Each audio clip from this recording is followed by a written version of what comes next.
Muito boa noite. Imenso prazer encerrar essa noite de quinta aqui. Estava ontem em Brasília, na Esplanada dos Ministérios, numa reunião interrompida por atividades variadas. Então, é bom estar aqui de novo, em São Paulo. O Macaco Simão disse uma vez que paulista tira férias para estressar o Brasil.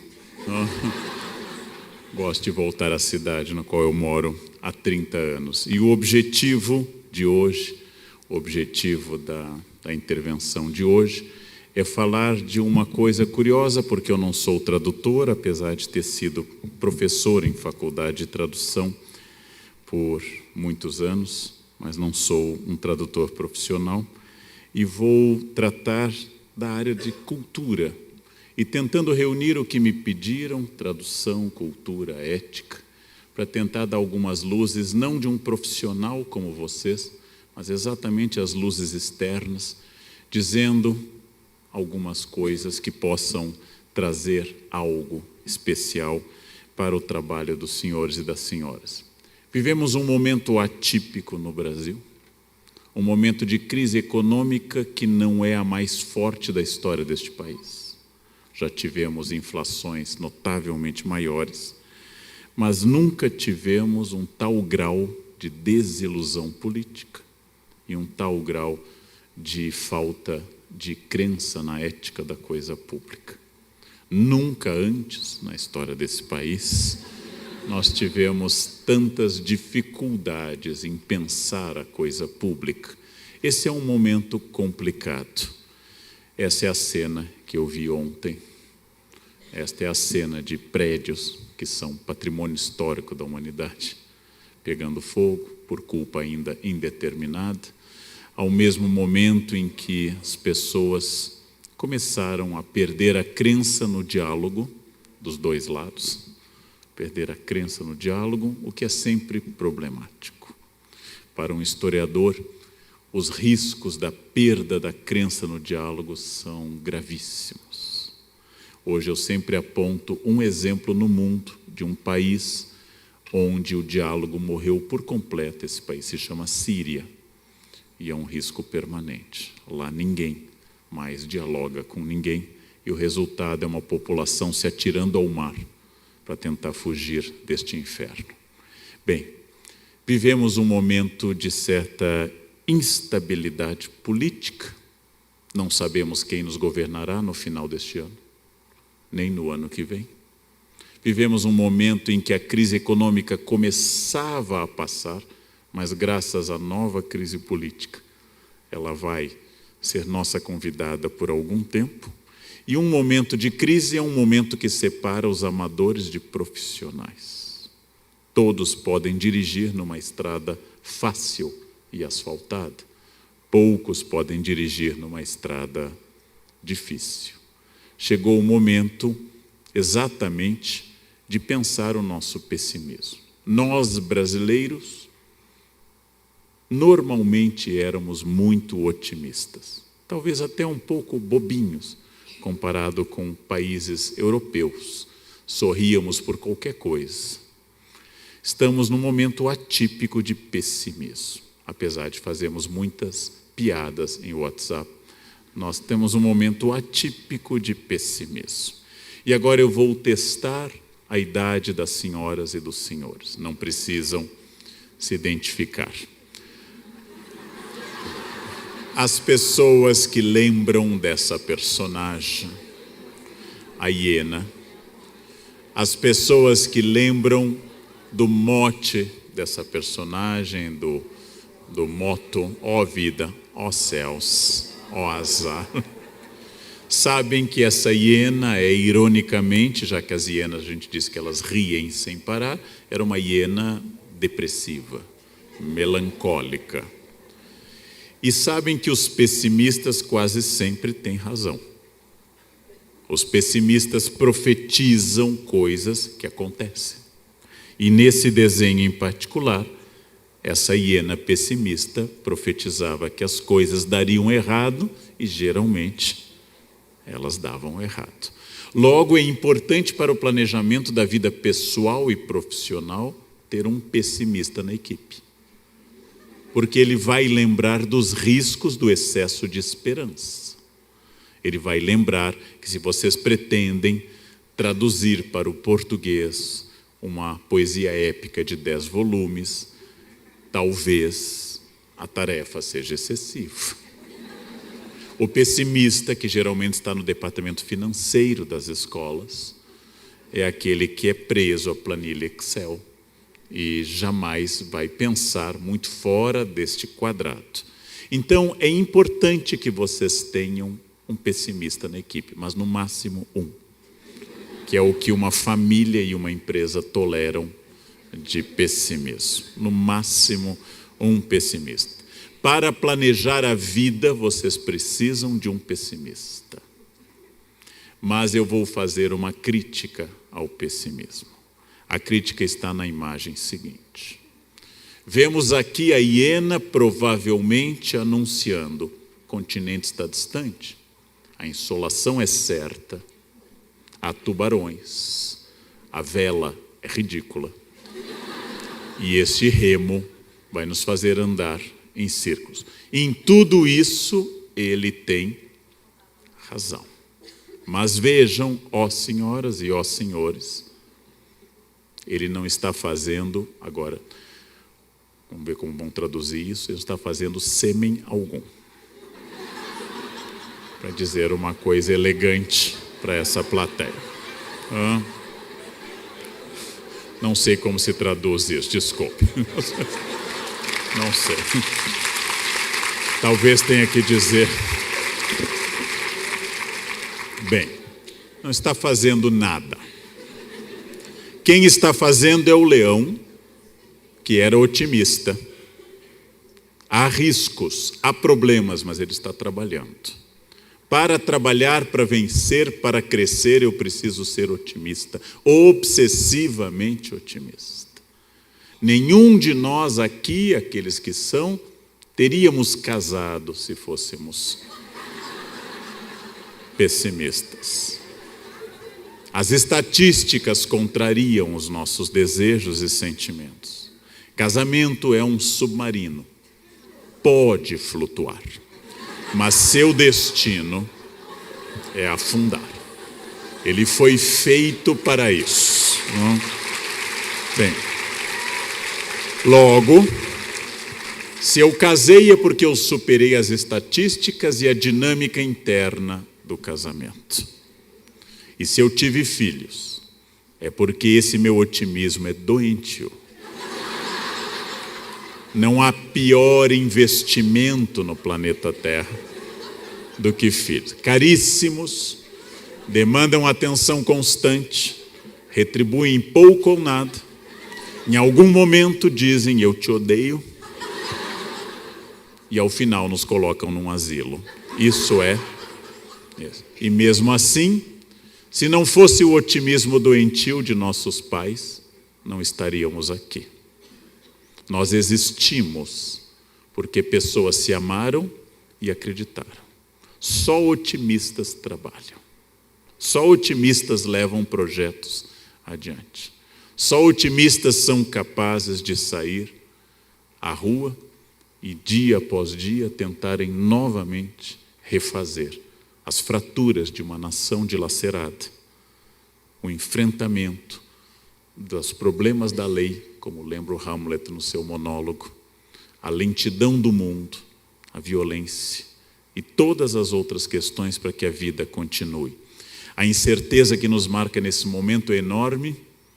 Eu não posso dizer nada sobre o futuro, porém farei uma possibilidade. De forma metafórica, apesar de imprevisível, o futuro tem uma chave na mão. Essa chave se chama preparo.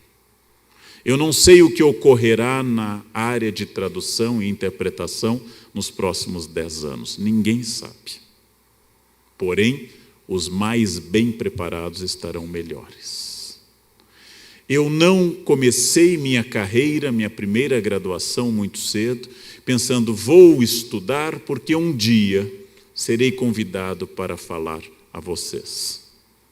Estar aqui não foi um plano quando eu tinha 16 anos, mas eu estou aqui porque estudei.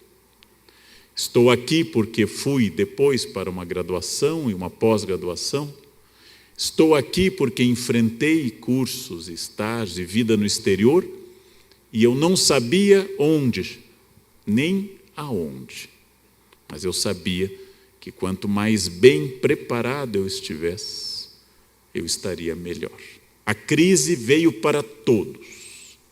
Alguns melhoraram, outros permaneceram no mesmo ponto e outros fracassaram. A diferença está no preparo. Admiro muitíssimo a cultura judaica e digo isso a todos meus amigos judeus. Uma cultura que determina que um homem é adulto quando lê para a comunidade seu bar mitzvah. Um homem é adulto quando é alfabetizado. Não é à toa que foi o primeiro povo a superar o analfabetismo na história. Uma cultura que considera que há povos e governos preconceituosos, em algum momento algum governo ensandecido pode expulsá-los e eles vão para outro país, sem nada além do preparo mental. E em pouco tempo aquela comunidade floresce de novo, porque o que você tiver no cérebro é seu para sempre. E é seu sempre. O que você tiver no banco ou no cartório é seu por algum tempo. Preparo é tudo, cérebro é tudo, intelecto é tudo. Quanto mais eu tiver esse preparo, mais essa crise vai se transformar num desafio, usando essa ideia de tempo linear, de passado, presente e futuro, que Santo Agostinho tanto tratou no capítulo 11 das Confissões, que essa perspectiva, o futuro é incerto. Porém, vamos substituir as 3 palavras por passado como experiência. O que cada uma e cada um de vocês trouxe até essa noite aqui no Centro Rebouças. Presente, a ação de estar essa noite aqui, dialogando comigo mesmo que só eu esteja falando. Mas há um diálogo. Há um diálogo que cada um e cada uma está recebendo, concordando, discordando das coisas que eu digo. E por fim, o que for decidido a partir desse encontro e de tudo que for tratado aqui, vai se constituir em estratégia, ou seja, uma preparação para o futuro. Nesse momento está sendo gestado o amanhã. Ao final dessa noite, eu já serei experiência, o coquetel seguinte será ação e o ciclo recomeça.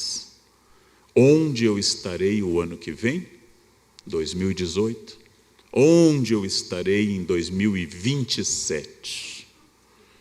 E isso é fundamental para eu definir esse momento. E é fundamental que vocês saibam que o que nos faz ir para frente chama-se erro. Eu hoje dou aula melhor do que eu dava há 20 anos, ou há 30, porque eu, Leandro, errei bastante. Tento apenas não errar no mesmo ponto 2 vezes. Eu, Leandro, errei e a cada erro estabeleci uma nova estratégia. Vocês conhecem o ditado mais comum e linear, que se chama errar é humano. Mas vamos aprofundar essa ideia. A primeira empresa do mundo chamou-se Éden Limitada. E seu chefe contratou 2 pessoas dali, sem seleção externa. Fez uma semana de compliance e disse: só tem uma regra nessa empresa. Não pode comer dessa fruta. Está sob estudo, é transgênico. Nós estamos tentando algumas coisas com essas frutas. Só essa, o resto tudo pode. Tudo pode. Os 2 funcionários foram direto na árvore, comeram, foram demitidos por justa causa. Foram para o mundo, tiveram 2 filhos, Caim e Abel. Caim matou Abel. A primeira família do mundo, a mais perfeita, a mais próxima de Deus, tem 2 infratores, um assassino e um cadáver. Pensem. A família que não tinha sogra. A família que tinha tudo para dar certo, gente. A família que não tinha Natal para decidir onde passar. A família que não tinha almoço de domingo, tinha tudo para prosperar. Esta família resultou em 75% de fracasso e um morto. Errar é humano. Esses são os nossos pais fundadores. Errar é humano. Todos erraremos. Qual a diferença entre a pessoa de sucesso e a que está destinada a ser um fracasso? É quanto cada um de nós aprende do erro. Da aula mal dada, do texto traduzido errado, da atitude politicamente errada, de um surto. A partir disto, eu aprendo. E a partir disso, eu mudo a existência. Ser sábio não é ser perfeito. Perfeito, do latim perfectum, feito até o fim. Ninguém é perfeito até a morte. Eu sou perfectível. Eu sou passivo de ser transformado até o último dia da minha existência. Eu estou aprendendo permanentemente. E para isso eu tenho que sair do maior inimigo de todo profissional, que é a zona de conforto. A zona de conforto é aquilo que diz, está bom. A zona de conforto me passa a ideia errada de que não precisa mais. Ela vai aumentando com o tempo. Até eu diria que nós homens, como gênero agora especificamente, somos mais inclinados à zona de conforto do que as mulheres. Com uma televisão, com um sofá, com comida e com controle remoto, estamos perfeitamente satisfeitos. Completamos bodas de ouro se essas condições estiverem dadas. As mulheres mais exigentes querem conversa, afeto e até dança. Os homens estão satisfeitos com comida e televisão. São, do ponto de vista da escala biológica, seres menos, porque se satisfazem com menos. Os casamentos fracassam inicialmente porque são bons. Porque quando você casa, você se esforça, você tenta, você cuida de tudo, da higiene pessoal à roupa de baixo. Você evita grosserias, declara seu amor. Com o tempo vai ficando bom e você vai se acostumando na zona de conforto. Então a roupa de baixo vai sendo substituída por roupas menos exigentes. Aquela lingerie que as mulheres usavam, maravilhosa, de sedas e rendas, vai substituída pela calcinha bege de algodão, lavada no box dezenas de vezes, à vista do usuário, não? E lá de pendurada. Os homens vão usando abrigo, é um sinal vermelho, e quando saem de casa já de abrigo, é um sinal claro que há algo muito errado acontecendo. Finalmente, passamos a beijar a esposa na testa, sinal de que o erotismo começou a declinar. Finalmente, chamamos a esposa de mãe, que é outro sinal evidente de que já não há mais nada sob aquelas cinzas, já que ninguém deita com a mãe desde Édipo, pelo menos. E por fim, ó senhoras e ó senhores, chega o dia fatal. O dia que o casamento atingiu sua zona de conforto mais notável. É o dia que o casal passa a usar croque. Acabou. Bem, acho que croque é croque em inglês, né? Zona de conforto é aquilo que me diz, para que sair de onde está bom? Essa escola está funcionando. Eu tenho feito regularmente textos, a editora gosta de mim, o que eu sei de inglês ou de outra língua já está suficiente. Para que sair dessa zona? Porque no momento que você decide não crescer mais, por um princípio físico, você começa a diminuir. No momento que você não se expande, você encolhe. No momento que você não acrescenta, você perde. No momento que você diz basta, a ladeira se abre à sua frente. A única chance de eu ser alguém permanentemente desafiado por mim mesmo, a única chance de dar certo esse desafio é a possibilidade de eu entender a formação permanente em tudo, em absolutamente tudo. Que a proteção de uma zona de conforto funciona como a casca do ovo, que se até o 21º dia, até a 3ª semana, o pinto romper, ele morre. Se ele não romper no 21º dia, ele morre. O que me protege, me acalma. Usando a expressão de um ex-colega meu da Unicamp, falecido professor Rubem Alves, ostra feliz não produz pérola. A pérola é a resposta da ostra ao incômodo. Dei muita aula para alunos em colégios de elite, ricos, bonitos, bem formados, com tudo, que não deram em nada. São pessoas que eu passei a dizer que têm um brilhante futuro pelas costas. Tinham tudo, menos a vontade. E ter todas as condições, por vezes, tira a vontade. Primeiro esforço de todo tradutor, intérprete, é a formação e atualização permanente. Quando me ensinaram a ser professor na licenciatura, deram-me importantes itens profissionais. Aprendi a passar provas em mimeógrafos. Aprendi a usar retroprojetor. Aprendi a usar aparelhos que hoje não têm a menor existência. Hoje sou desafiado pela distinção entre um cabo HDMI ou USB. Como eu tenho mais de 50, é sempre uma dúvida diante dos cabos. Eu tento, eu vou metendo para ver se entra. Quando eu vejo, não é essa a saída. Eu tenho que me atualizar em todos os campos.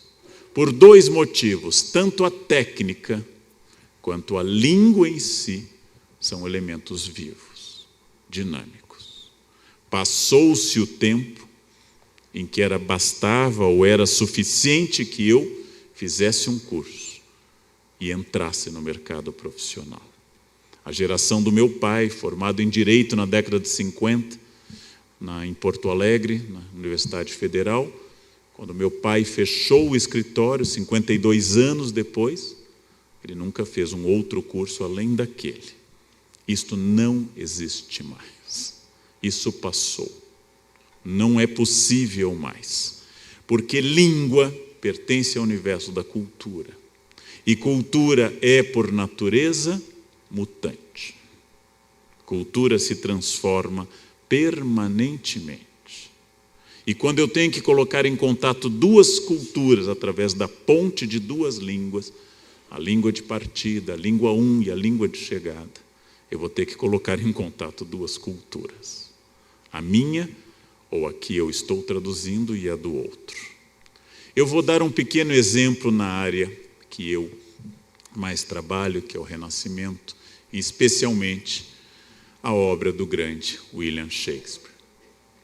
Quando Hamlet está fingindo loucura como parte da sua estratégia, o rei Cláudio, seu tio e padrasto, envia o cortesão Polônio para que indague de Hamlet algumas coisas e saiba sobre a loucura de Hamlet, já que, como diz Cláudio, a loucura dos grandes deve ser vigiada.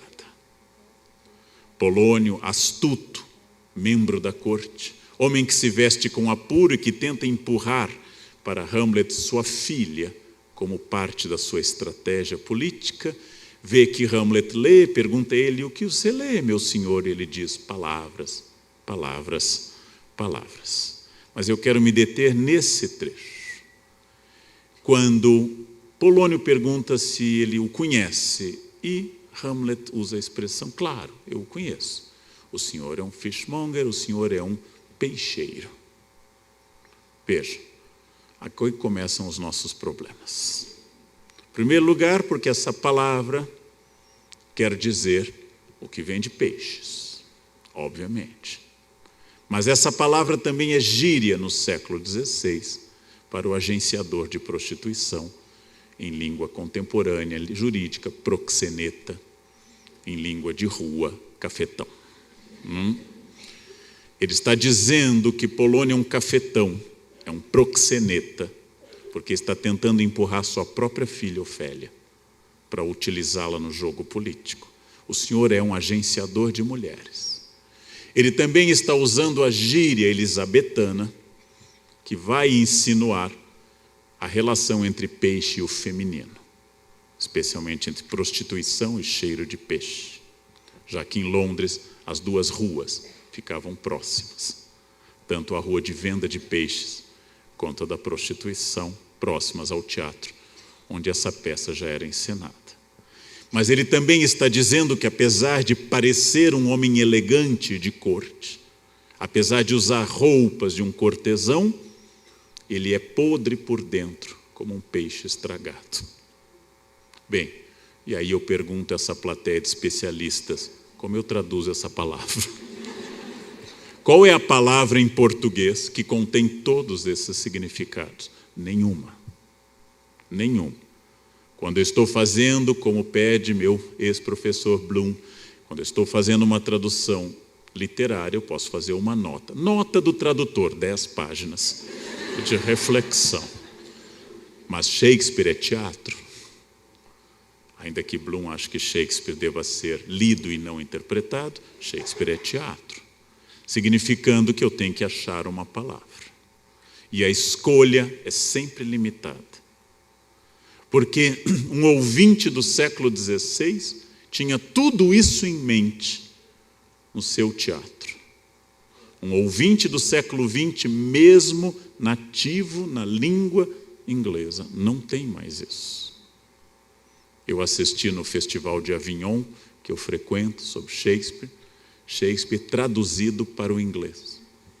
Eu nunca tinha ouvido Shakespeare traduzido para o inglês, ou seja, traduzido para a língua da rua, traduzido para as pessoas comuns, desde as questões simples sobre a mudança entre o você e o vós, entre o século XVI e o nosso, até as próprias palavras.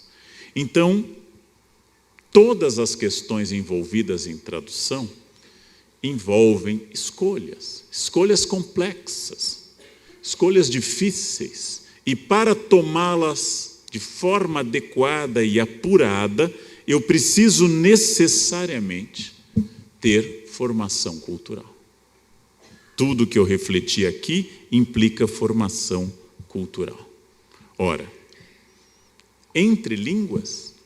Não. Eu vou dar exemplos brasileiros. Em 1945, derrubado o ditador Getúlio Vargas, concorrem à eleição presidencial vários candidatos, mas vamos nos fixar ao candidato da oposição, Eduardo Gomes.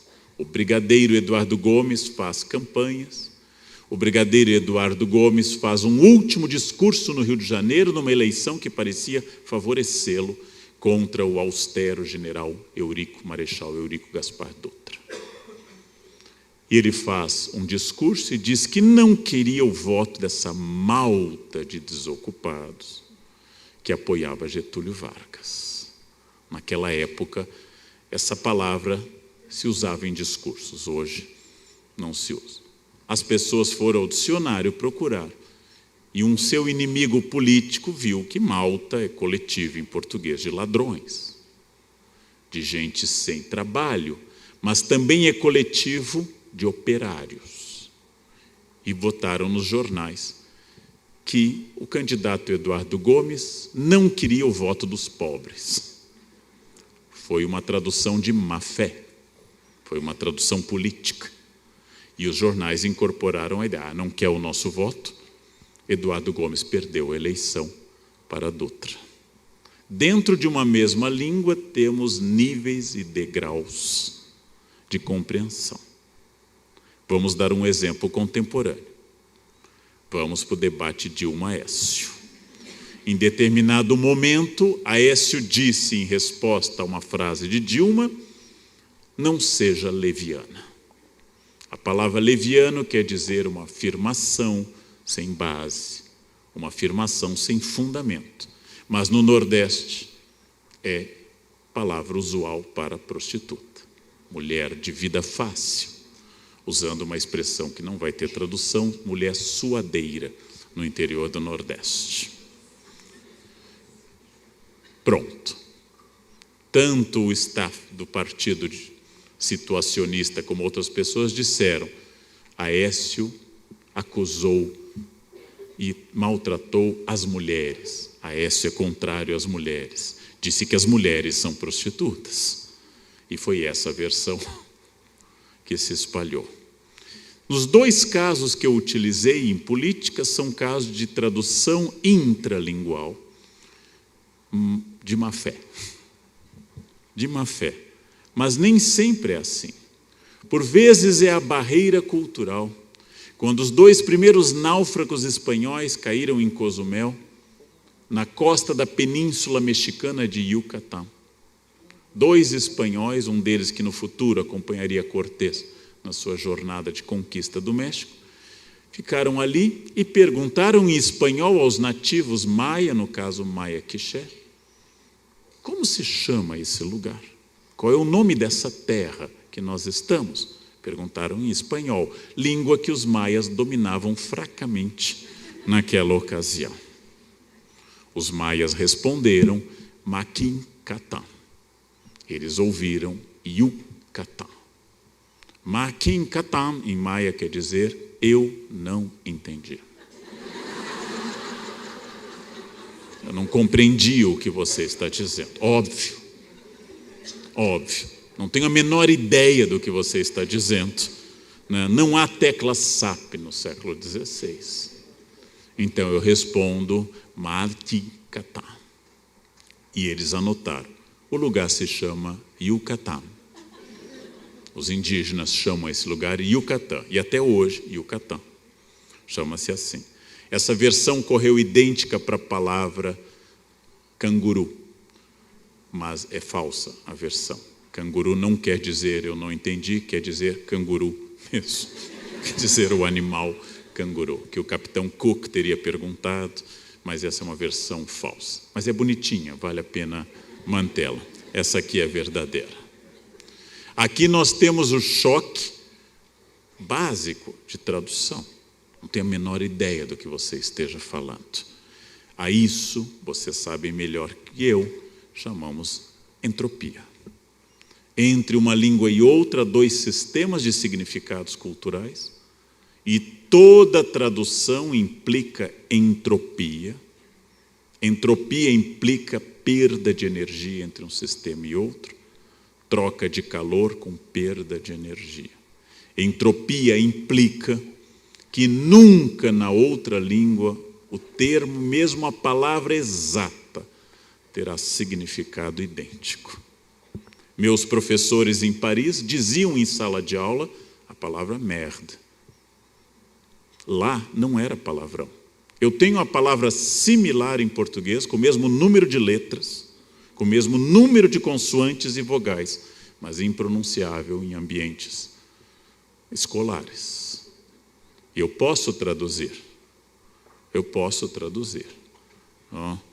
Então, como eu traduzo, vai significar não exatamente a transposição de uma palavra para outra, mas a compreensão de 2 culturas. O primeiro campo, uma palavra para outra, em breve será substituído totalmente por programas de tradução. Se já não está, em breve será substituído. O segundo campo da interpretação cultural, falta muito para nós termos máquinas que pensem e pensem a subjetividade. Acabei de dar 2 palestras na Holanda e fiquei admirado, como sempre, do padrão alto, médio dos holandeses para o inglês. Parece que os holandeses atingiram sucesso em ensinar inglês, ao contrário de nós no Brasil. E contei antes meu espanto no táxi, quando aconteceu um desencontro no táxi. Ao entrar no táxi, eu expliquei, eu lhe esperava do outro lado, e o taxista olhou para mim e disse, serendipity. E eu disse, não, serendipity no táxi não dá, né? Não dá, é demais. É demais, né? Fiquei com raiva, voltei cabisbaixo para o Brasil. Entropia, gente. Entropia é inevitável. Não existe tradução perfeita por dois motivos. Duas culturas são comunicáveis, mas não são identificáveis. Mas segundo, as traduções envelhecem. As traduções envelhecem. Basta pegar um Shakespeare de Carlos Nascimento, feito há 70 anos, um Shakespeare de Bárbara Eliodora, feito mais recentemente, um Shakespeare traduzido por Milor. Não existe transposição integral de um código a outro, porque não existe transposição cultural integral de um código a outro. Mas quanto mais eu conhecer cultura, quanto mais eu dominar comportamento, quanto mais eu souber das fontes do que eu estou fazendo, menor a entropia. Ou seja, a objetividade absoluta não existe, mas eu posso ver com clareza a distinção entre uma boa e uma má tradução. Não existir a imperfeição não quer dizer que eu devo aceitar qualquer coisa. Não existir o paraíso não deve me conformar com o inferno. Toda tradução será sempre falha e limitada. Porque a própria comunicação humana é falha e limitada dentro da mesma língua. O que eu digo é compreendido pelo outro de forma completamente distinta da minha intenção de emissor da mensagem. Bem, o que diminui a entropia? O óbvio, conhecimento das línguas, mas o menos óbvio e o mais importante, conhecimento das culturas. O que diminui a entropia é a capacidade de entrar na cabeça de um falante e entender o que ele entende naquela expressão. E quando eu consigo fazer isso, eu não apenas evito os erros óbvios, mas eu consigo traduzir de uma forma importante significados insignificantes. Vejam um exemplo antigo. Na década de 80, um grande tradutor do grego no Brasil, Mário da Gama Cury, traduziu a comédia grega de Aristófanes, traduziu essa comédia que ele colocou o título A Greve do Sexo, original Lisístrata, e ele traduziu uma piada em que as mulheres colocam barbas postiças, barbas falsas, para irem à assembleia, exclusiva para homens, e uma comenta com a outra, você parece um cita. Cita é o povo do norte da Grécia bárbaro, que usava barba, e era o modelo de bárbaro, homem de barba, um pouco tosco. O tradutor optou em 1987 pela seguinte tradução que eu ainda tenho: você parece um metalúrgico do PT. Importante dizer para os jovens que naquela ocasião o PT era um partido de esquerda e sua aparência, em geral, era de metalúrgico barbado. Os jovens não lembram disso, mas confiem no tio, houve um período que isso era verdade. Qual é o problema de eu fazer isso? O mesmo de todo santo que tenta traduzir o apanhador nos campos de centeio. Todo ser santo. Porque está tão tomado de gírias. E as gírias são a parte que mais envelhece na língua, que as piadas perdem sentido. É um livro tão amaldiçoado para traduzir, que o assassino de John Lennon estava com esse livro na mão quando matou John Lennon. É a maldição do apanhador nos campos de centeio. Bom, quem consegue traduzir então Finnegan's Wake? Eu tenho medo de quem consegue traduzir. Eu acho que é gente muito estranha. Quem entende já é perigoso. Quem traduz, então, é muito perigoso. Ora, eu vou contar uma breve experiência. Eu vou à Ásia com muita frequência. Uma breve experiência de ser traduzido de uma aula em inglês para o português, para o japonês, desculpe. Reuniu-se um corpo de professores da Universidade de Sofia, no Japão, e eu comecei a minha fala, que seria sobre as viagens entre Japão e Brasil, dizendo muito boa noite, e a tradutora começou. Não falo nada em japonês, ela falou uns 10 minutos. Eu pensei na diferença entre línguas sintéticas e analíticas, mas, como dizem meus alunos, fiquei na minha. Tudo que eu falava, ela traduzia por muito tempo. Mas o mais impressionante, ao final, eu agradeci, me inclinei e disse muito obrigado. E ela falou por 20 minutos. Aí eu fui procurá-la. Eu disse, olha, eu não falo nada de japonês, mas parece que a palavra é arigato. Parece. Me disseram que arigato means obrigado. Como é possível você falar 20 minutos arigato? Como é possível? E ela, muito educada, como 100% dos japoneses que eu encontrei na minha vida no Japão, muito educada, me disse, professor, eu estava corrigindo sua grosseria. E ela disse, o senhor não pode dizer obrigado, tem que dizer, excelentíssimo senhor, magnífico reitor da Universidade de Sofia, muito obrigado. Caro chefe de departamento de História da Universidade de Sofia, muito obrigado. Caros representantes dos alunos, estimados pais, queridos funcionários, e há um pronome para cada um em japonês. Eu não sou carioca, eu não disse valeu galera, não cheguei ao final uma coisa dessas, né? O que significa isso? Ao corrigir minha grosseria, ela introduziu na minha fala uma etiqueta que eu desconhecia, ou seja, ela traduziu além do que deveria, ela interpretou além do que deveria. Mas, se eu soubesse, tivesse algum conhecimento de japonês, eu teria usado isso. Vocês sabem que isso é exatamente quando o primeiro grande tradutor de Shakespeare no Brasil introduziu a palavra vã no diálogo shakespeariano. Há mais mistérios entre o céu e a terra. Posso imaginar a vossa vã filosofia. Esse vã não existe no original. Mas ficou tão bem que outros tradutores mantiveram. Criamos um caco.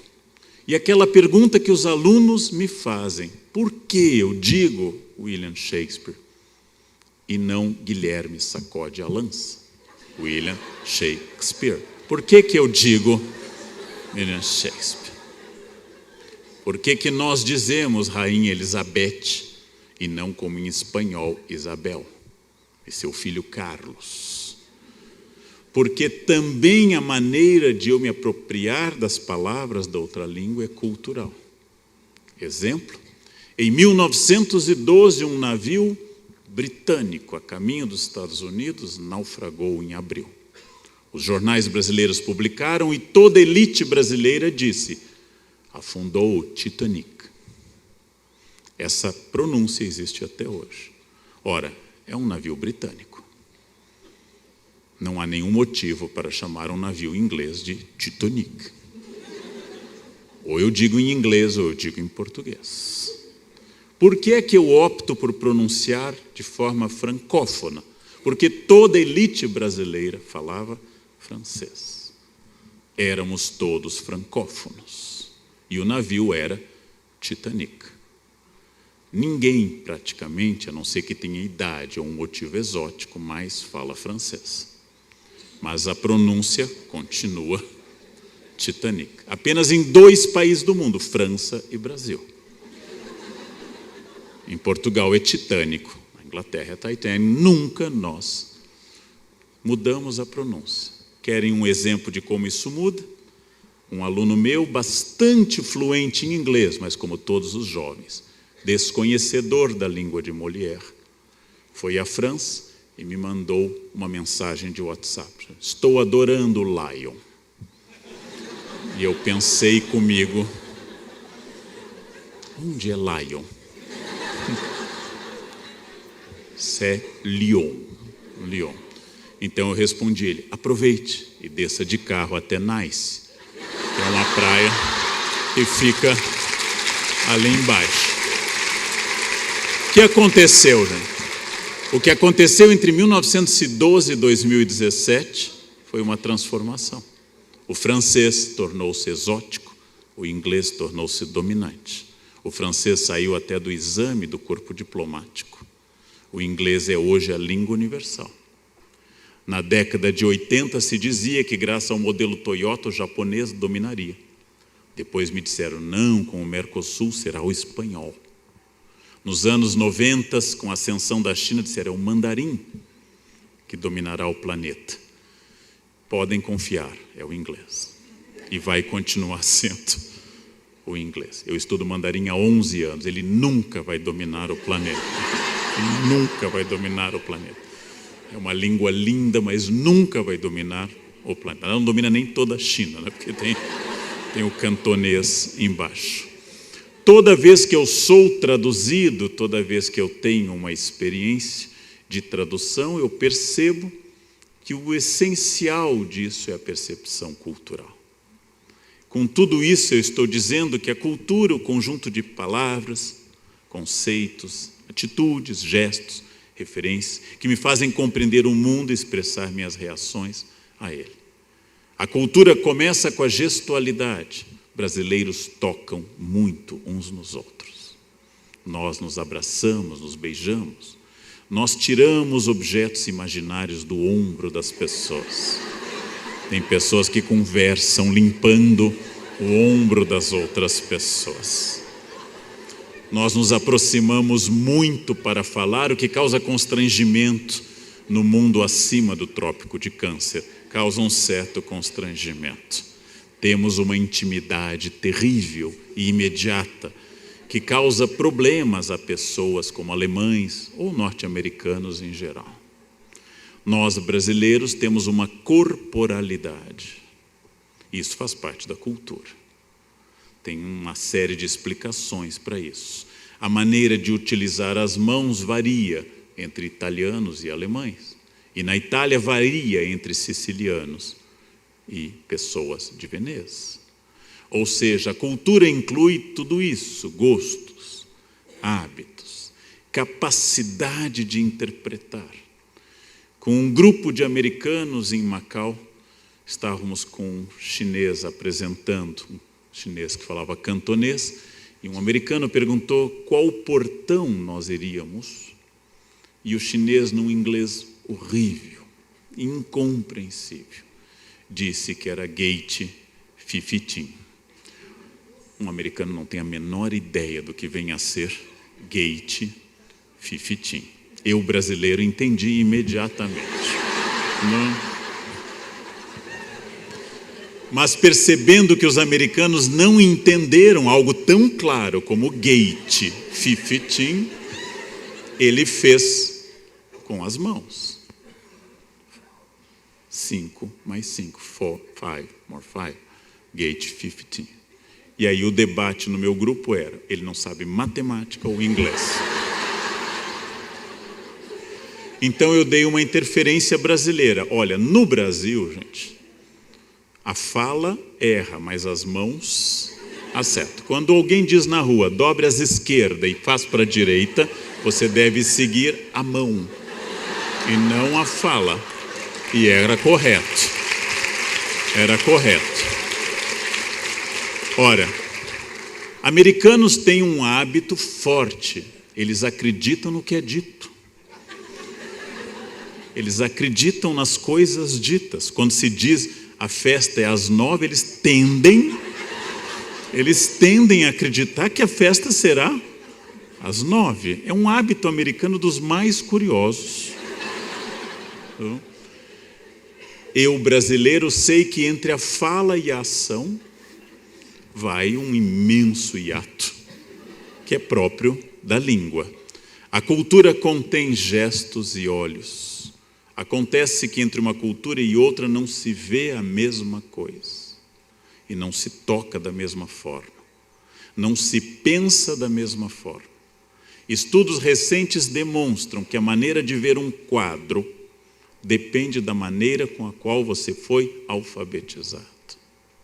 Pessoas alfabetizadas em alfabetos e línguas latinos veem um quadro de cima para baixo, da direita para a esquerda.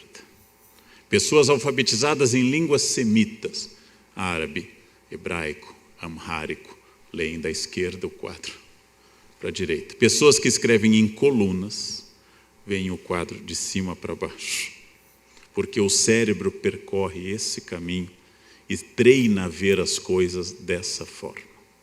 O olhar não é idêntico, o corpo não é idêntico. E as pessoas que têm aquilo que os franceses um dia me ensinaram, que é o passeur, é o ser que consegue comunicar duas línguas e duas culturas. O passeur seria uma ponte. Essas pessoas têm uma extrema habilidade para fazer isso. Porque cada um de nós se aproxima da realidade com um código, como diz na famosa história dos cegos e do elefante. O cego que pega na tromba diz: o elefante é uma grossa mangueira. O cego que pega no abdômen diz: não, é uma parede muito forte. Aquele que pega na cauda diz: não, é uma corda. Todos estão corretos. E este é o problema da cultura. Todas as afirmações culturais estão corretas e têm significado no interior da cultura. O tradutor é aquele ser extraordinário que vai olhar para esses cegos e ver elefante. E dizer para um cego: é uma corda. Mas o outro está vendo uma parede. E as duas coisas, quando eu disser elefante, tem que estar contidas na tradução. É muito complicado. Pressupõe uma sensibilidade, uma cultura, uma memória e uma habilidade extraordinárias. Tradução é a transposição de sentidos. Essa é a parte que se aprende em alguns anos. Mas tradução é a transposição de culturas. Essa é uma parte que leva a vida inteira. A vida inteira. E quanto mais eu conhecer, mais eu entenderei e serei bom tradutor. Língua sempre envolve significado e significante, algo que se aprende em linguística básica, porém algo que a gente leva a vida inteira decifrando, a vida inteira, significado e significante. Porque há pessoas que não fazem essa separação na própria língua e fundem os dois. São as pessoas incapazes de abstrair significado de significante. A cultura formal é a mais fácil de ser encarada. A cultura formal é a cultura de dados. É quando eu entendo, por exemplo, o que uma pessoa entende quando diz algo. É o que eu entendo, por exemplo, sobre dados de um país. Certa feita, uma amiga, muito melhor em inglês do que eu, corrigiu a pronúncia do carro que eu tinha então e me disse que eu havia adquirido um Tucson, não uma Tucson, que este C não se pronunciava, por algum motivo que só os indígenas do Novo México dominavam. Ela tinha razão. Essa é a parte da cultura formal. Essa é a parte em que eu aprendo coisas. Essa é a parte que eu descubro coisas que a gente chamaria de memória, e muito importante. A parte complicada do mundo é a cultura em geral. É aquela que distingue o fato de que todos aqui que estão me ouvindo e um dia estudaram no exterior como eu, sabem que o que se aprende na sala de aula você compreende. Que a aula de um professor formal em Paris ou em Oxford, você anota, se sente bem, fica feliz pelo seu domínio linguístico. Aí você vai para o bar com os colegas e de novo não entende sêmen algum.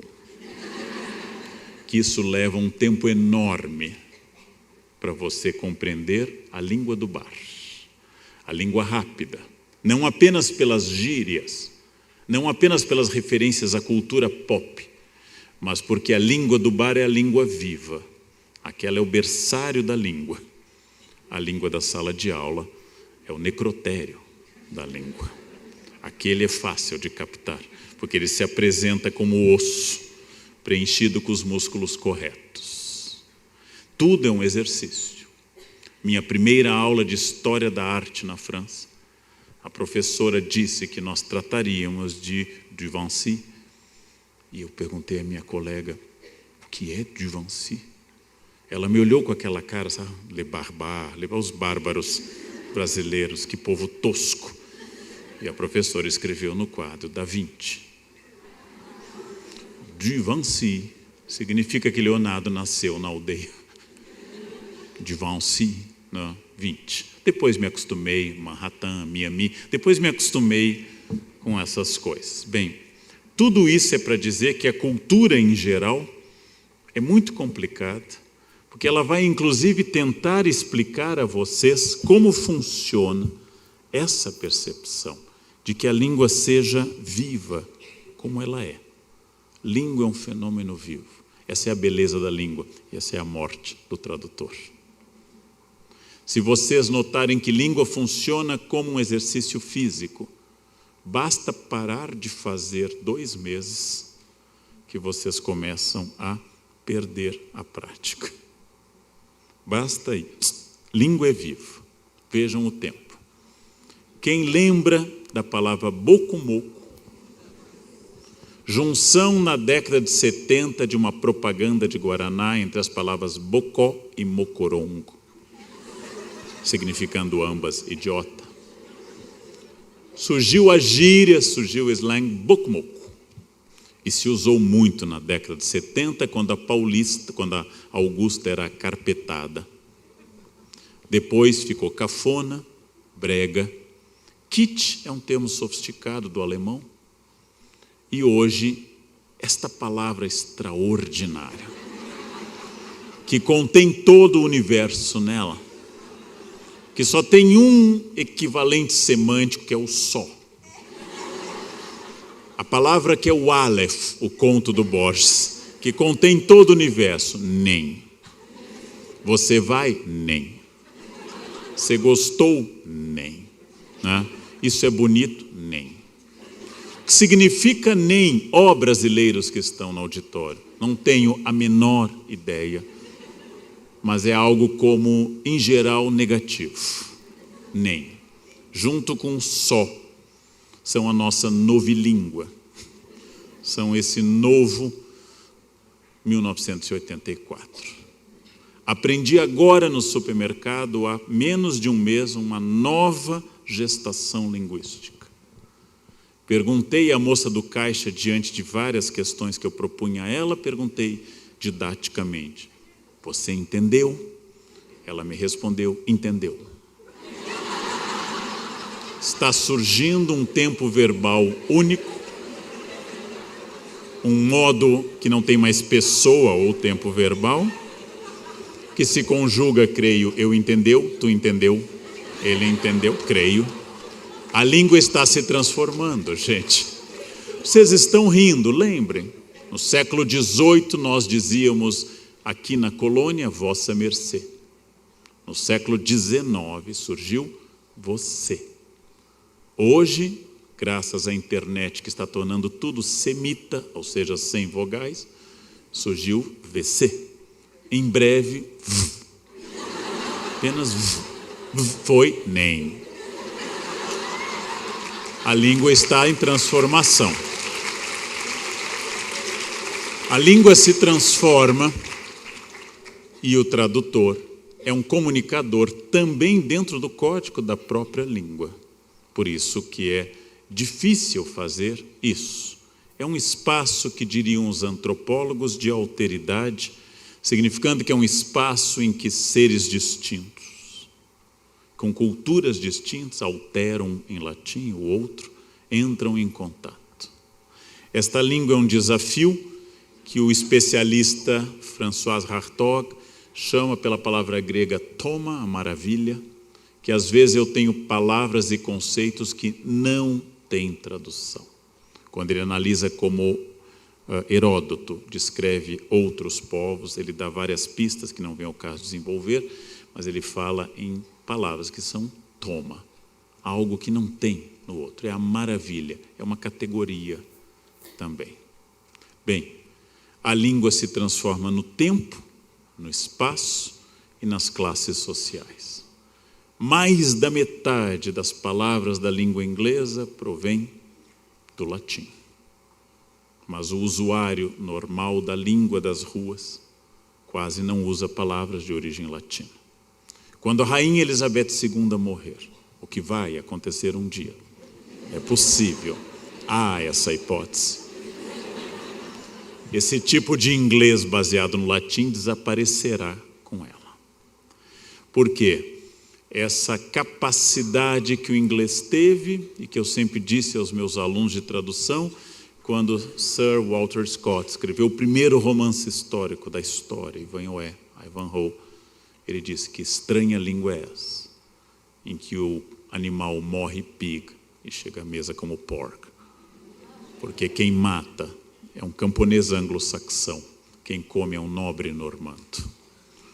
Logo, essa diglosia, essa convivência entre palavras latinas e germânicas ou anglo-saxãs, existe também na língua portuguesa entre a língua falada e a língua escrita, levando o nosso grande Mário de Andrade a dizer que nós somos tão ricos, tão opulentos, que temos duas línguas, uma para falar e outra para escrever.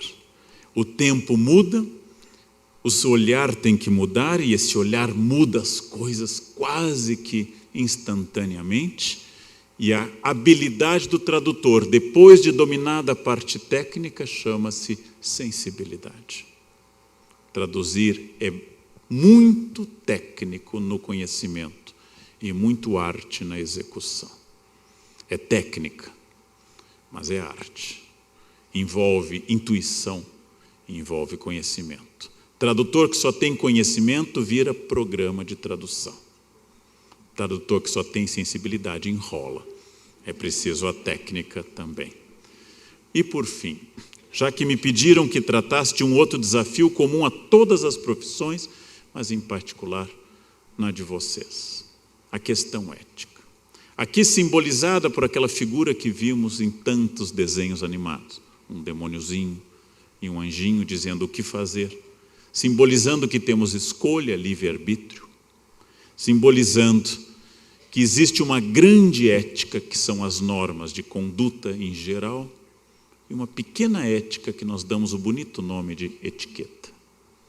Etiqueta não é um debate sobre o uso correto de garfo e faca. Etiqueta são as regras de convívio com os outros. Essa é a pequena ética, é onde eu começo a ética, o espaço alheio, multiplicando as 4 expressões básicas da sociabilidade humana. Por favor, com licença, me desculpe, vou usar a próclise, me desculpe e muito obrigado. Com essas 4 expressões eu contenho todas as fórmulas em que eu reconheço o espaço do outro, não posso passar por cima dele, que ninguém tem obrigação nenhuma comigo, que tudo que me derem é um favor e que eu não sou o único nesse universo e posso errar. Por favor, me desculpe, com licença e muito obrigado. Quem domina todas as regras de garfo, facas e copos, mas maltrata o garçom, entendeu a parte idiota da etiqueta e não entendeu a parte central. A parte central da etiqueta, gente, é a capacidade de olhar para as pessoas como iguais e todas dignas de serem bem tratadas. Como eu já disse diversas vezes em cafés filosóficos gravados, respeitar a pessoa superior a mim não é etiqueta, é bom senso. Respeitar ao ministro do Supremo Tribunal, respeitar ao homem de 2 metros, 120 quilos de músculos, não é etiqueta, é Newton, massa maior, massa menor. Respeito existe a partir do convívio com a faxineira terceirizada do prédio. Aqui se começa a falar de etiqueta, o convívio. Essa etiqueta tem que ser recuperada no ônibus, no metrô, na escola, na empresa. Mas vamos falar da grande ética, aquela que Aristóteles chamou pelo nome do filho, Ética Nicômaco. O único livro que tem o nome de alguém da família dele, que é também o nome do pai de Aristóteles. Lá ele diz que a virtude ética é adquirida pelo hábito, ou seja, ninguém nasce ético. Nenhum bebê é ético. Nenhum bebê na história jamais pensou, não chorarei essa noite, porque minha mãe está cansada, seria inadequado. Nenhum bebê jamais pensou, não molharei essa roupa, porque meu pai se esforçou muito para comprá-la. Os bebês fazem o que querem, na hora que querem, são máquinas de excretar e de ingerir. Cabe aos pais, diz Aristóteles, cabe aos professores fazê-los adquirir a ética, que é a noção de que existe alguém além de mim. Alguns conseguem aprender. Ética é a noção de que eu não estou sozinho nesse mundo. Ética implica responsabilidade. Responsabilidade aristotélica é trazer o meu eu na resposta. Parar de culpar aos outros, terceirizar a culpa, excluir-me da história. Nossa tendência, especialmente na cultura brasileira, é a exclusão do eu. Faz 35 anos que eu dou aula, há 35 anos meus alunos se atrasam. Há 35 anos eu pergunto, você está atrasado? Estão. A única resposta lógica aristotélica é sim. Eu nunca ouvi um sim. Sempre é. Você está atrasado? Não, foi o ônibus. Não, foi o celular. Não, minha mãe não me chamou. Só tem uma resposta para essa pergunta, sim. Você engordou? Não há nenhuma relação entre ética e forma física, obviamente. Você engordou? Não, é tireoide. Todos temos tireoide, gente. Todos temos. Não sei quem tirou a tireoide. Ou seja, a responsabilidade é incluir-me na resposta. A responsabilidade é entender eticamente que eu sou um ser histórico, logo as coisas se transformam, podem ser mudadas. Tudo pode ser mudado. As pessoas são sempre assim? Não. Cinto de segurança não existia no nosso vocabulário há 20 anos. Em Brasília, cidade que eu fui quarta e voltarei amanhã, é a única cidade do Brasil onde se respeita a faixa de segurança. Porque foi mudado, mediante coerção. Foi mudado. As coisas se transformam. Eu sou um ser histórico e ética é o diálogo entre a possibilidade do bem individual e o bem comum, porque a ética nunca pode ser bom apenas para o outro ou apenas para mim. A ética é a concessão que eu faço para viver em grupo. Vivendo em grupo eu perco a possibilidade de fazer tudo o que eu quero e ganho a possibilidade de vários benefícios do grupo. A ética é o diálogo entre o meu comportamento e o grande comportamento. No Brasil nós temos crescentemente apontado o dedo, com toda razão, para a podridão da política. Com toda razão dizemos, fora canalhas. Com toda razão. E a cada dia descobrimos que esse grupo é maior. Mas temos uma dificuldade enorme para nos incluir nessa questão. Temos uma dificuldade enorme para pensar que não existe essa frase, eu tenho insistido em artigos de jornal e em gravações. Não existe país com governo ético e população corrupta. E não existe país com governo corrupto e população ética. Em todos os países do mundo, notáveis pela corrupção, como Coreia do Norte, país considerado um dos mais corruptos do mundo, ou notáveis pela transparência, como Dinamarca, em todos há uma junção ética entre povo e governo. Então, responsabilidade aristotélica é pensar que mudar os políticos é relativamente fácil, ainda que traumático. Dizia o grande Eça de Queiroz que políticos e fraldas devem ser trocados com frequência e pelo mesmo motivo. A ética não é apenas cobrar dos políticos o que deve ser cobrado, mas a ética envolve a faixa exclusiva de ônibus, o acostamento, o atestado médico falso. Eu dou aula de ética na faculdade, passo uma lista e um aluno assina pelo outro, na aula de ética. Aprendendo sistemas éticos. Atestados médicos que eu recebo há décadas. E são essas pessoas que não vêm à aula, pedem para colocar seu nome porque estão numa passeata na Paulista para acabar com a corrupção desse país. Bem, é um suicídio nesse caso. Nós precisamos pensar nessas questões de parar, utilizando uma ilustração de Gustave Doré para o Paraíso Perdido do poeta Milton, que é a tradição de que o mal está no outro, que o mal está sempre fora de mim, que o não ético é o outro, que o atrasado é o outro. Eu tenho que me incluir.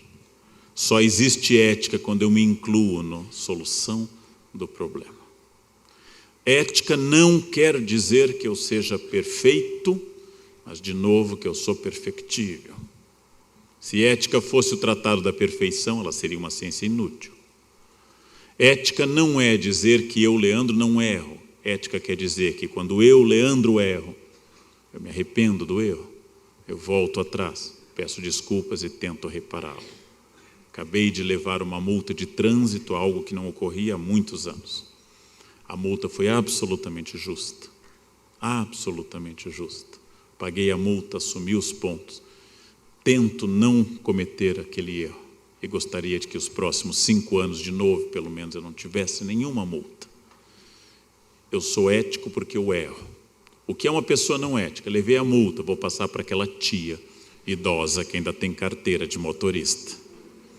Depois vou tentar recorrer dizendo que eu não estava ali. E assim por diante. A pessoa ética é aquela que erra e reconhece que foi um erro. A pessoa não ética é aquela que erra e fica feliz naquele erro. Essa é a diferença.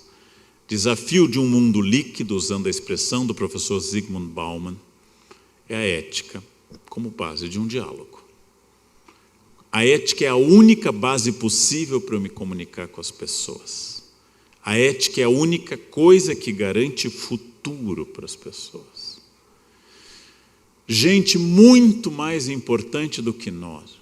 Gente com muito mais dinheiro, poder e influência. Gente que mandou nesse país e conseguiu corromper países vizinhos.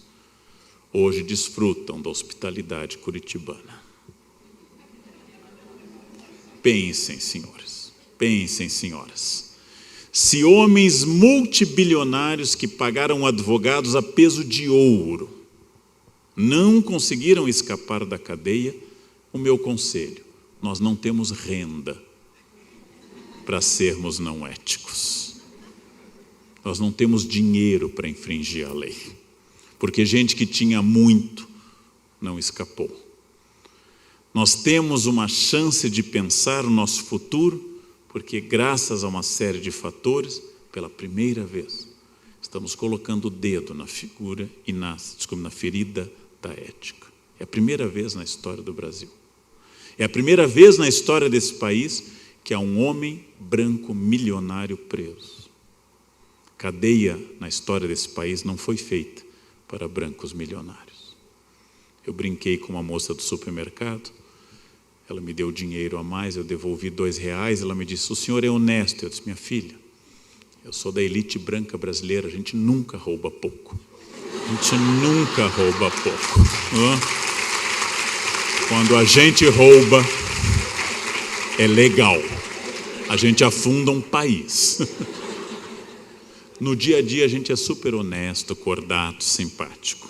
Bem, a ética é o futuro. Gandhi, homem que eu admiro imensamente, disse que eu não posso mudar o mundo, obviamente, mas eu posso ser a transformação que eu quero ver no mundo. Esse é um grande conselho ético. Não posso fazer o mundo ficar ecológico, mas eu posso reciclar lixo na minha casa. Não posso impedir a agressividade das ruas contra as mulheres, mas eu posso não ser cafajeste. Eu não posso salvar o trânsito de São Paulo, mas eu posso não ser um motorista assassino. Eu devo ser a transformação que eu quero ver no mundo. Já é bastante, já é muito, se eu conseguir isso. Trabalho é o grande campo para eu exercer a ética. Se eu não exercesse o trabalho que eu faço, escrevendo, dando aula, fazendo palestras, se vocês não exercessem a nobre função de traduzir e interpretar, todo o conhecimento que nós temos estaria inutilizado, porque ficaríamos em casa, voltados para o nosso universo fechado. O trabalho é o desafio de ir ao mundo, enfrentar dificuldades, enfrentar problemas, crescer, transformar grãos de areia em pérolas, tolerar, produzir, voltar para casa cansado, porque a diferença de emprego, algo que me dá dinheiro, e trabalho, algo que dirige a minha vida, é muito grande. Todos aqui já tiveram emprego na vida. Todo mundo já teve algum emprego, algo que eu fiz para conseguir algum dinheiro para sobreviver. Emprego não é ruim, mas deve ser no início da carreira. Agora nós temos que ter trabalho, um projeto de vida. Claro, é o que eu faço. Não é um castigo. Não é algo errado. É claro que eu não gosto daquelas pessoas que segunda pela manhã dão um bom dia entusiasmados na empresa. Acho um exagero. E aqui lanço uma campanha nacional que eu vou repetir em todas as cidades do país, gente. Basta de bom dia no WhatsApp, gente. Basta de bom dia. Né? Pelo amor de Deus. Se alguém der bom dia, ignorem. Se der bom dia com imagem de flores, bloqueiem. Basta de bom dia, gente. Basta de bom dia. Tem que acabar com hábitos terríveis. Ética torna a vida mais fácil. Ética torna a vida possível. Ética torna a vida viável. Ética é tudo isso. A não ética é sempre o caminho mais difícil. O aluno leva mais tempo fazendo a cola do que lendo o texto. Como eu disse a um amigo bem mais velho que eu, que infelizmente revelou-me trair a esposa, eu disse, não é muito esforço para tão pouco. Não é muito esforço para um retorno tão pequeno.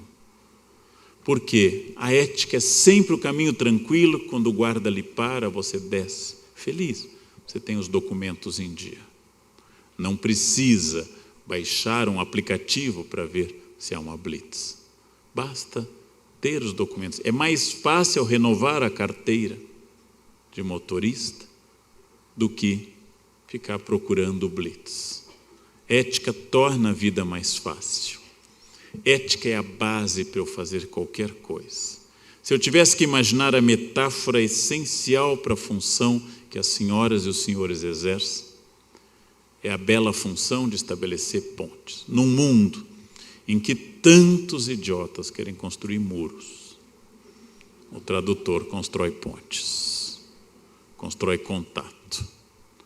Quando o fundador do movimento de intercâmbio de estudantes, a AFS, fundou, a sua ideia é que não haveria mais guerras se os jovens do mundo inteiro pudessem morar em outros países.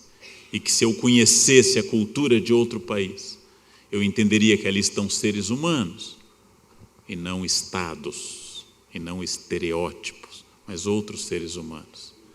Se eu morasse nos outros países, se eu conseguisse traduzir culturas, é a grande aposta de paz do programa AFS. Ou seja, vamos fazer as pessoas se conhecerem, porque aí meu inimigo se torna um conhecido. Quase todo preconceito nasce do medo e da ignorância. Daquilo que eu não conheço, eu tenho medo. A ignorância é a mãe do preconceito. Os grandes preconceitos do mundo, especialmente entre nós brasileiros, os 4 maiores entre os brasileiros, o racismo, a misoginia, a demofobia e a homofobia, são frutos do medo. São frutos da ignorância, são frutos da dificuldade de aceitar a diversidade do mundo. Traduzir é construir pontes, por isso cabe a um tradutor além da tarefa profissional. Quando eu traduzo um livro, eu faço uma nação inteira ter acesso a uma reflexão. Quando eu traduzo uma palestra, um vídeo, quando eu faço legendas, quando eu traduzo qualquer coisa, eu faço as pessoas terem acesso à diferença. Eu diminuo o medo das pessoas. Traduzir é um exercício de paz permanente. Traduzir é uma construção de pontes. Enquanto as pessoas se comunicam, elas diminuem o medo. O mundo globalizado, um mundo de uma aldeia global, onde sabemos das coisas quase que instantaneamente, é um mundo que precisa de um esforço ético titânico. Porque eu tenho que traduzir culturas e valores, evitar julgamentos, estabelecer essas pontes, tornando minha tarefa, em primeiro lugar, técnica, óbvio, em segundo lugar, cultural, como eu destaquei ao longo de toda a fala, em terceiro lugar, uma tarefa ética de aproximar pessoas, fazer que elas entendam que atrás dos estereótipos nacionais, atrás das construções estereotipadas, existem seres humanos. Que surpresa! Todas as vezes na minha vida que eu descobri após uma viagem que o Irã era habitado por pessoas muito interessantes, mas que a imprensa não tratava. Que atrás dos povos que eu olhava com desconfiança, graças a uma série de fatores, havia gente como eu, com sonhos, com desejos e todas as riquezas de cada cultura. Que eu cresço quando eu me abro para o outro, quando eu sou capaz de sair da minha cultura e olhar para o mundo, e posso até usar a frase do Gandhi, do grande Gandhi: eu quero a minha casa indiana, mas com as janelas abertas para os ventos do mundo inteiro. Eu quero a minha casa brasileira porque eu sou brasileiro, mas que a luz que entra, o vento que entra, seja americano, argentino, alemão, chinês, africano. Eu quero a minha casa aberta para o mundo, ainda que a minha identidade seja de brasileiro, e até o fim dos tempos, porque meu hardware foi feito assim. Eu vou ver com alegria o arroz, o feijão e o ovo frito, que após experimentar as comidas do planeta inteiro nos restaurantes mais estrelados, eu elegi como a comida que eu mais gosto: arroz, feijão feito em panela de ferro e um ovo frito com gema mole em cima. Isso é a melhor comida do mundo? Não. Isso é a melhor comida do Leandro. Não é do mundo. Não é do mundo essa comida. Mas eu entendo que eu tenha uma identidade cultural, mas eu tenho que entender perfeitamente uma pessoa que vai tomar sopa de algas ou peixe cru pela manhã, porque é uma outra civilização. Uma pessoa que vai ter fome de outra coisa, que vai ter outras expressões. E se eu diminuo esse medo nesse mundo globalizado, eu aumento as pontes. Pontes são muito necessárias, porque pessoas que moram em ilhas são pessoas apavoradas com os outros. Metaforicamente, quem se isola tem medo, quem tem medo tem preconceito. Quem tem preconceito exerce violência contra os outros. Traduzir é aproximar o mundo, e para isso a obrigação ética fundamental. A obrigação de não ser, como num conto que eu li o ano passado, o tradutor cleptomaníaco. Não ser a pessoa que vai roubar a tradução. É um conto muito bom que eu recomendo a vocês, o tradutor cleptomaníaco. Não vou roubar na tradução, ou seria o mais honesto possível, aprendendo, criando. Isto faz uma diferença enorme. Quem duvida desses princípios, quem acha que vale a nossa famosa lei do jeitinho brasileiro, quem duvida da ética, quem pensa na possibilidade de ir adiante sem ética, tem uma chance enorme nessa fase de descobrir os encantos da capital do Paraná. Uma chance muito grande. Ética é um caminho tranquilo, porque ética é o caminho que põe as pessoas em contato, tranquilas, tendo contato com as culturas. Acredito muito em tradução, acredito muito em ética, acredito muito que quanto mais eu tenho um governo empenhado em roubar, mais eu tenho obrigação, como brasileiro, de mostrar que eu sou o país e não esse grupo. Eu sou o país que acorda cedo, que trabalha, que paga impostos, que vai atrás de coisas, que está aqui à noite e vocês, numa noite de quinta, aprendendo, discutindo e pensando. Este é o país que não vai sair amanhã nos jornais. Este é o país que não é manchete, mas esse é o Brasil real que está à minha frente.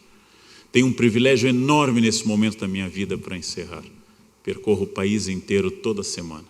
Amanhã Brasília de novo, sábado em Teresina, no Piauí, domingo no Rio. É um privilégio. E em todo o país, gente, saibam, entendam e aceitem. Em todo o país, brasileiros de todos os tipos físicos e culturais estão dizendo a mesma coisa.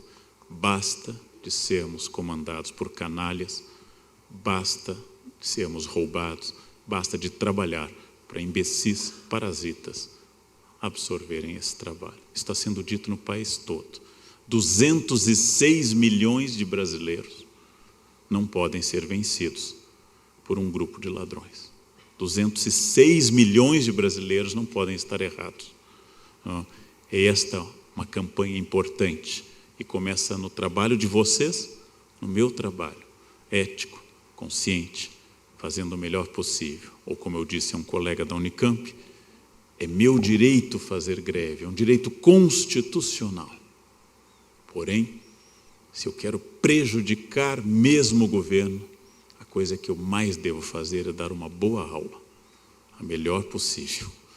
Uma boa aula derruba muito mais governos do que greve, ainda que a greve seja um direito constitucional. Ética é o caminho, esse país tem jeito, a crise vai passar e o mundo vai precisar cada vez mais de gente fazendo tradução e interpretação. Muito obrigado pela atenção. Obrigado. Muito obrigado.